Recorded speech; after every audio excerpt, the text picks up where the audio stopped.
Today we have a 2014 Toyota Camry. It's got the big 1, 2, 3, 4 piston engine in there. Customer states, I was driving the vehicle down the road, vroom, vroom, drive, and then it turned off. And now I can't turn the engine back on. Reproduce that concern. Contact. All right. Engine turns over, so we have a crank no start situation. Scan the computers, and we do have a classic generic OBD2 code for startability concern. Previous repairs were focused around the engine with spark, compression, fuel delivery, and now there's suspicion of an ECM problem.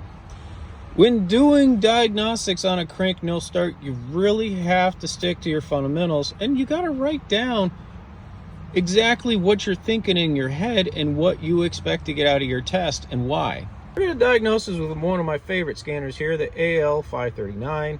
It's got a little built-in meter here, and I can get some generic OBD2. Let's look at that engine RPM as we turn the engine over. No RPM. I got the mass airflow sensor reading, which means I'm sucking in some air. I don't know if you can hear it with the microphone, but the cadence of the engine sounds fine. I don't suspect a timing issue or anything like that. And then with these late model vehicles, if you did have some sort of timing jump, you should, with flying quotes here, get something like a cam crank correlation code. But let's see what that crank sensor's doing. All right, just past the crank on the front of the engine, there's our crank sensor, and I am back probed into it. We got the meter set up. Yep, it's the same tool. It's got a little bit of a graphometer there, so we're gonna see if we get a crank signal out of there. All right, in contact.